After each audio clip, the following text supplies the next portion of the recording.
desfez o acordo. Então, agora vamos falar desse lance das vacinas.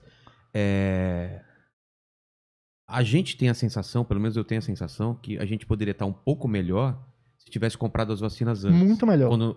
Como foi esse lance? Quando foi oferecido pra gente? Por que a gente não comprou? O que aconteceu? O que acontece?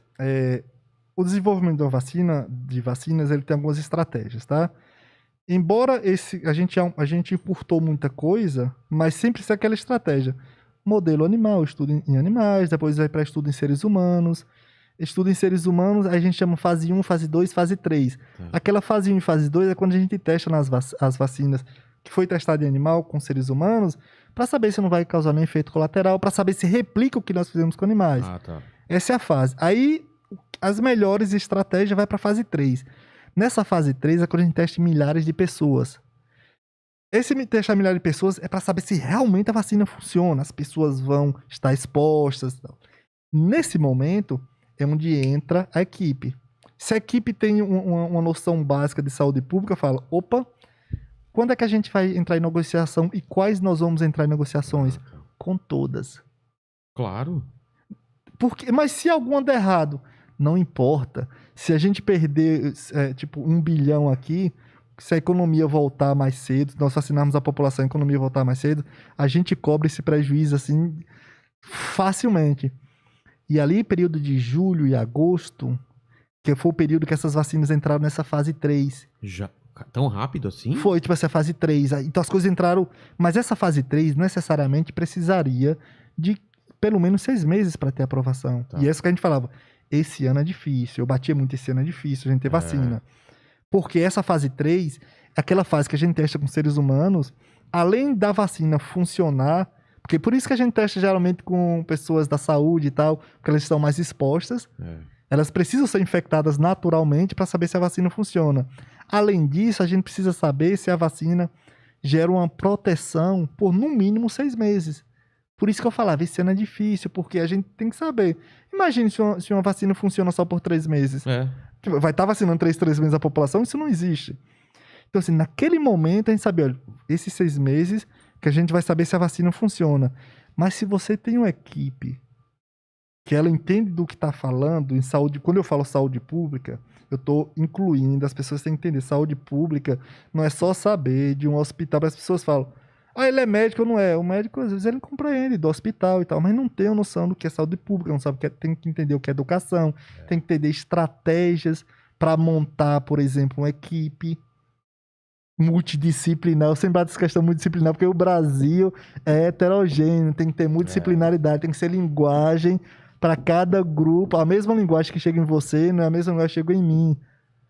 Entende? É diferente. Então, assim, nisso daqui, naquele momento, em julho e agosto, é quando falou, vamos investir em todas as pesquisas do mundo. E na época, as maiores eram o quê? 3 pesquisas? Tinha umas 5 ou 6. Tinha umas 5, era porque tinha a de Oxford, tinha a daqui a Sinovac, junto com o Instituto Butantan, tinha a Moderna, lá nos Estados Unidos, tinha a BioNTech, que depois a Pfizer, que o pessoal fala muito, a vacina da Pfizer.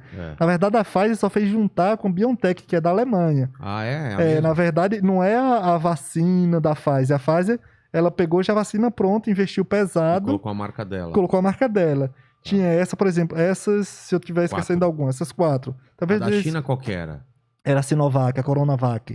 Então, a Coronavac, essa de Oxford, a Moderna, a da Pfizer, o BioNTech, tem a da Johnson & Johnson também, a da Janssen, que, por exemplo, é a única vacina que precisa só uma dose. Basta uma dose para ela. Então, no mínimo, vai ser 5. Investe nas 5. Como fez o Canadá, como fez os Estados Unidos. Por quê? E o Brasil fez o quê? Disse que era para não comprar a vacina da Coronavac, porque começou a chamar de vacina. De vacina comunista. Vacina comunista, que era vacina do Dória, que era não sei o quê, sendo que desrespeitando uma das nossas principais peças de saúde pública, que era o Butantan.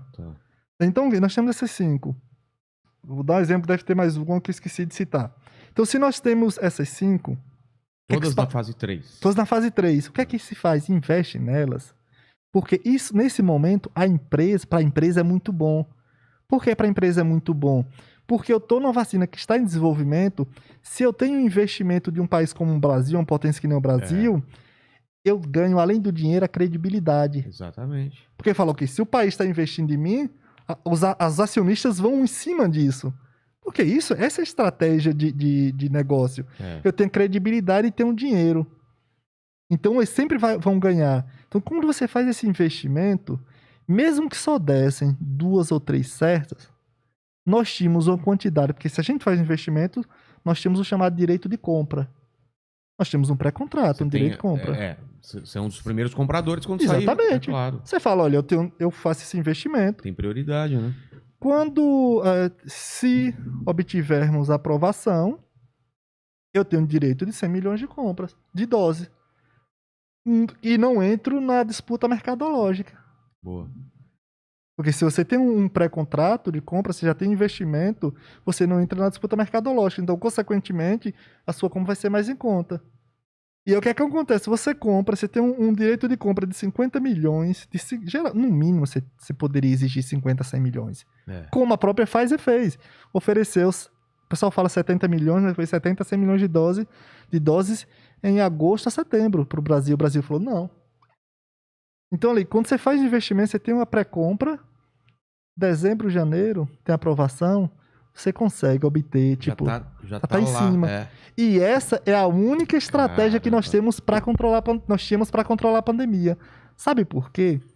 Por mais que a gente tenha a possibilidade de termos 300, 400 milhões de doses no segundo semestre, isso nos angustia, cientistas. Isso nos dá uma angústia enorme. Sabe por quê? Porque, de repente, essas vacinas podem não ter a mesma funcionalidade que ela tem hoje. Porque o vírus está mutando. Caramba, e se surgir uma mutação que ele escape parcialmente da vacina? Mesmo que não escape completamente, escape parcialmente. Então a gente teve o erro de não comprar lá atrás e não investir lá atrás. Exatamente. Esse foi o grandíssimo erro. E aí, é claro, todos esses países que investiram tiveram prioridade e a gente ficou lá atrás na fila esperando. E falou, a gente tá aqui. Calma, espera. Agora a gente tem que mandar pro mundo. Hoje a gente tá tentando fazer reunião com os Estados Unidos para pegar a sobra de vacina deles, porque eles compraram excessivamente. Que ignorância isso, cara. O Canadá comprou 3 a 5 vezes mais vacinas do que a população deles. Caramba. Porque é estratégico isso, sabe? E o próprio Israel, poxa, fala tanto de Israel como exemplo dos Estados Unidos, porque não usaram o exemplo certo deles. Usaram sempre o bendito exemplo errado. Eles compraram também? Claro que compraram, já estão chegando na população. Estados Unidos, em alguns meses, eles conseguem vacinar a população.